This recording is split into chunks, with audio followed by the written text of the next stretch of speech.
Radhe Radhe everyone, कैसे हैं आप सब। होप करती हूँ आप सब बहुत ही अच्छे होंगे गाइस। मैं भी अच्छी हूँ। तो आज की वीडियो में हम आपके साथ शेयर करने वाले हैं बासोड़ा कब पूजें, बासोड़ा कैसे पूजें, बासोड़ा में हमें क्या क्या करना चाहिए, क्या क्या नहीं करना चाहिए।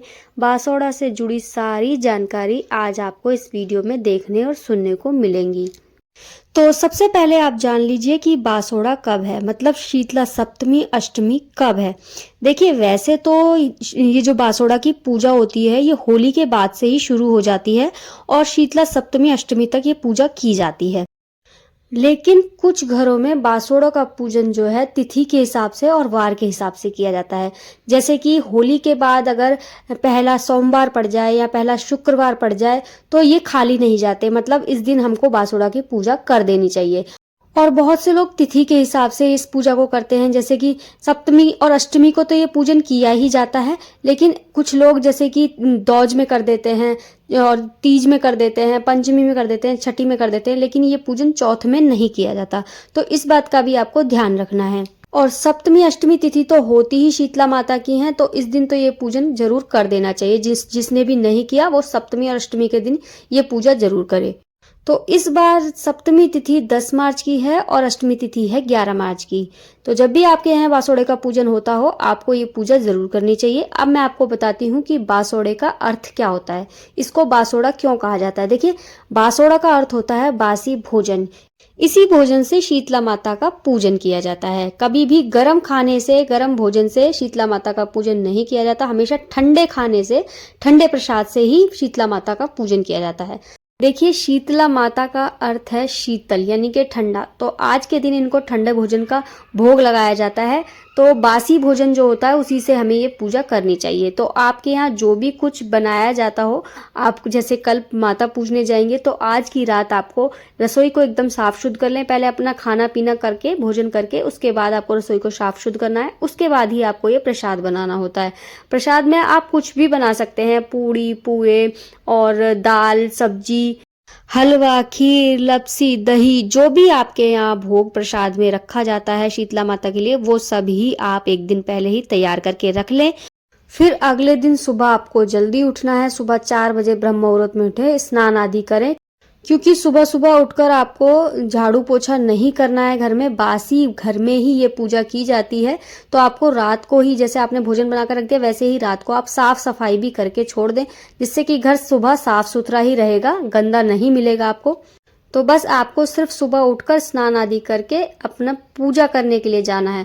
तो देखिए आपको ये पूजा कहाँ करनी है, अब मैं आपको बताती हूँ। देखिए अगर आपके घर के आसपास शीतला माता का कोई मंदिर है तो वहां जाकर आप इस पूजन को करके आ सकते हैं। या फिर शीतला माता का मंदिर नहीं है तो कोई पथवारी हो, जो भूमिया हो या कोई मंड दिया हो शीतला माता का, वहां जाकर भी आप इस पूजन को कर सकते हैं। अगर ऐसा कुछ भी नहीं है आपके आसपास तो आपको क्या करना है, देखिए जहां पर होलिका जली थी, जहां पर आपने होली का पूजन किया था, उस चौराहे पर जाकर भी आप शीतला माता का पूजन करके आ सकते हैं, मतलब बासोड़ा पूज के आ सकते हैं।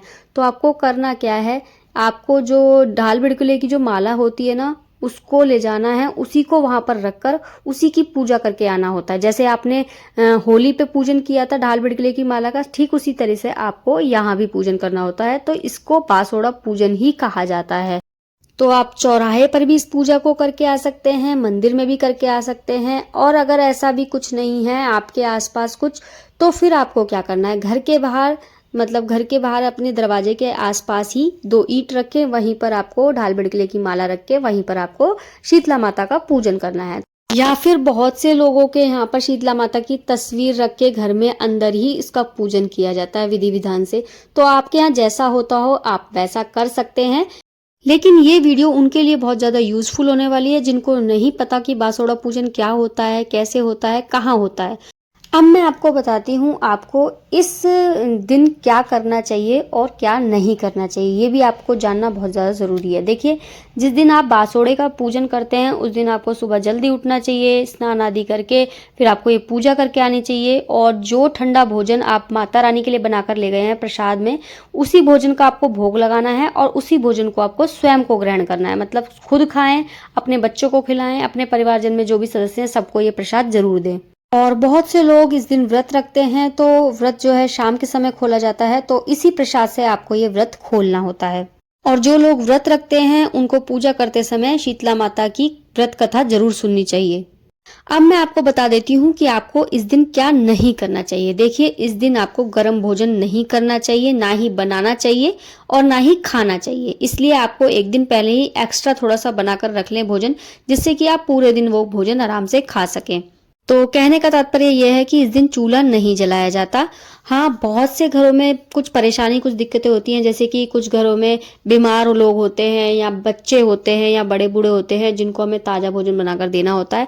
तो आपको क्या करना है, सुबह सुबह तक इस भोजन से काम चलाएं। उसके बाद जैसे ही 12 बजे के बाद दूसरा पहर लग जाता है, तो उस पहर में आप जो है अपना चूल्हा जला सकते हैं और उनके लिए ताजी भोजन बनाकर उनको खिला सकते हैं। लेकिन अगर ऐसी कोई मजबूरी नहीं है आपके साथ, तो आपको बासी भोजन ही करना चाहिए। इस दिन नाखून नहीं काटने चाहिए, बाल नहीं काटने चाहिए, घर में कलेश नहीं करना चाहिए, क्रोध नहीं करना चाहिए। तो इन सारी चीजों का भी आपको ध्यान रखना चाहिए। तो चलिए, अब मैं आपको एक ऐसा अचूक उपाय बता रही हूँ। जब आप इस पूजा को करते हैं, यानी कि जब भी आप माता पूजने जाते हैं, तो आपको क्या करना चाहिए। सुबह के समय जब आप माता पूजने जाते हैं, तो जो थाली आपने तैयार की है पूजन के लिए, उसी थाली से आपको अपने घर के हर सदस्य के ऊपर से 7 बार वो थाली उतारनी होती है। तो इससे क्या होगा, आपके घर में ना ही तो कभी दरिद्रता आएगी, ना ही कोई अला बला आएगी किसी की, ना ही कोई किया धरा टोटका टंबर किसी तरह का कोई भी परेशानी नहीं आएगी, और हमेशा सुख समृद्धि बनी रहेगी। कोई भी आपके घर में रोगी नहीं रहेगा। अब मैं आपको एक बात और बताती हूँ। देखिए, शीतला माता को सेली माता भी कहा जाता है, मतलब ठंडी माता भी कहा जाता है। तो जब भी आपको पूजा करनी है, आपको ध्यान रखना है कि दीपक आपको नहीं जलाना। बहुत से घरों में दीपक जलाया जाता है, लेकिन इस पूजा में वैसे दीपक नहीं जलाया जाता, बिना दीपक के ही ये पूजा की जाती है। और जब भी आप इस पूजा को करते हैं, सबसे पहले शीतला माता पर जल जरूर चढ़ाएं, जिससे कि माता रानी 12 महीने सेली रहे, मतलब ठंडी रहे, और घर में कोई भी बीमारी और कष्ट ना आए। तो गाइज, होप करती हूँ आपको मेरी दी हुई सारी जानकारी अच्छी लगी होगी और समझ भी आई होगी। अगर इसके अलावा भी आपका कोई क्वेश्चन है तो आप मुझसे कमेंट करके पूछ सकते हैं। और प्लीज़ वीडियो को लाइक शेयर करना बिल्कुल ना भूलें। चैनल को भी जाकर जल्दी से जल्दी सब्सक्राइब कर लें, जिससे आने वाली वीडियो के नोटिफिकेशन आप तक पहुंचते रहें और नई नई यूज़फुल जानकारियां आपको मिलती रहें। तो चलिए गाइज, मिलती हूँ नेक्स्ट किसी वीडियो में अच्छी सी जानकारी और पूजा विधि के साथ। तब तक के लिए राधे राधे, जय माता दी।